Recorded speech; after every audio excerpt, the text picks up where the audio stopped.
सभी बहन भाइयों को जय मसीह। खुदा के दास खुदा की दासी को जय मसीह। मेरा नाम कमल है। मेरी गवाही ये है कि मैं 6 से 7 साल से जूडो और रेसलिंग कर रही हूँ और मेरी गेम बहुत अच्छी हो रही थी और हम इसी मिनिस्ट्री में आते थे शुरू से। मतलब पहले किसी और मिनिस्ट्री में थे, जब मैंने गेम शुरू करी तब हमने यहाँ पर आना शुरू कर दिया। मेरी गेम बहुत अच्छी चल रही थी और फिर थोड़ा समय बीता। फिर थोड़े टाइम बाद हमारे घर पर कुछ रिलेटिव्स आए। उन्होंने मेरे पेरेंट्स को बोला कि आप हम जहाँ मिनिस्ट्री में जाते हैं आप सभी भी वही मिनिस्ट्री में जाना शुरू करें। फिर मेरे पेरेंट्स ने उनकी बात मानी और ये मिनिस्ट्री छोड़ दी। फिर थोड़े समय तक हम वहाँ पर गए। मेरी गेम में डाउनफॉल आना शुरू हो गया। प्रभु ने मुझे बहुत अच्छी अचीवमेंट्स के साथ ब्लेस किया था। मैं नेशनल लेवल पर खेल चुकी हूँ और फिर मेरा इतना ज़्यादा डाउनफॉल शुरू हो गया। फिर मैंने चर्च जाना थोड़ा कम कर दिया। वहाँ पर हम जो दूसरी मिनिस्ट्री में जाते थे। फिर कुछ टाइम बाद किसी ने मेरे ऊपर ब्लैक मैजिक कर दिया।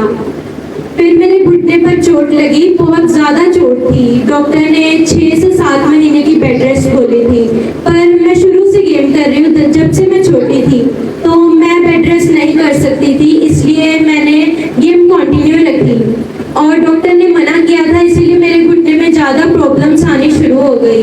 फिर एक दिन ऐसा हुआ कि मैं इवनिंग प्रैक्टिस कर रही थी, कोई कंपटीशन नहीं था उस टाइम, और मेरे घुटने पर इतनी गंदी चोट लगी, इतनी ज़्यादा चोट लगी कि मेरे से चला भी नहीं जा रहा था। दोबारा वही जगह पर चोट लग गई क्योंकि डॉक्टर ने मना किया था।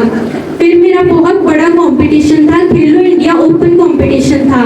जब भी मैं यहाँ से प्रार्थना करवा कर जाती थी तो मैं हर कंपटीशन जीत ली थी, चाहे वो डिस्ट्रिक्ट हो चाहे वो स्टेट लेवल हो, कोई भी लेवल हो मैं जीत ली थी। प्रभु ने इतनी ग्रेस दी थी मेरे ऊपर। फिर एक दिन ऐसा हुआ कि मेरा टोटली मतलब विश्वास कम होना शुरू हो गया क्योंकि मैं सभी कॉम्पिटिशन्स लगातार हारे जा रही थी। फिर मैंने चर्च जाना ही बंद कर दिया क्योंकि मेरा विश्वास पूरी तरह से टूट चुका था। फिर ऐसा हुआ कि किसी ने मेरे को बताया कि कोई बाबा के पास हम गए थे, मैं गई थी। फिर उन्होंने बताया कि आपके ऊपर बहुत किसी ने ब्लैक मैजिक कर दिया है और आपकी ज़िंदगी नीचे नीचे डाउन जा रही है, मतलब धीरे धीरे बहुत नीचे जा चुकी है। फिर थोड़ा टाइम बीता और हम ऐसे ही वहाँ पर धार्मिक स्थानों पर जाते रहे और मेरे ऊपर जो ब्लैक मैजिक था वो मेरी गेम से दूर होने के लिए किसी ने करवाया था। और जब मैं सोती थी मेरे को दबाव पड़ते थे बहुत ज़्यादा, सपनों के द्वारा मेरे ऊपर अटैक्स होते थे। फिर एक दिन मैंने वहाँ जहाँ हम धार्मिक जगह पर जाते थे उन्होंने मेरे हाथों पर बहुत सारे धागे तवीज़ बांध दिए और उनके साथ मैं ठीक रहती थी। जब वो धागे मैं उतार देती थी तब वही अटैक्स दोबारा शुरू हो जाते थे। मेरी ज़िंदगी में मैं टोटली डिस्टर्ब थी। और फिर ये हमारी बुआ है, मेरी बुआ सीमा सिस्टर है इनका नाम, ये मेरे बुआ जी हैं।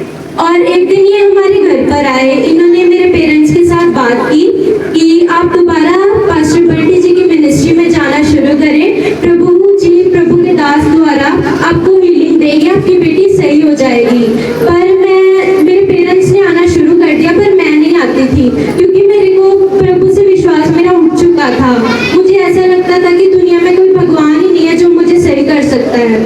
फिर मुझे सभी समझाते थे, सभी मेरे घर वाले भी, बुआ जी भी मेरे लिए बहुत प्रार्थना करते थे कि तुम चर्च जाओ, पर मैं नहीं जाती थी। मुझे बहुत गुस्सा आता था, अगर मुझे कोई बोलता था कि तुम चर्च जाओ तो मुझे बहुत ज़्यादा गुस्सा आता था।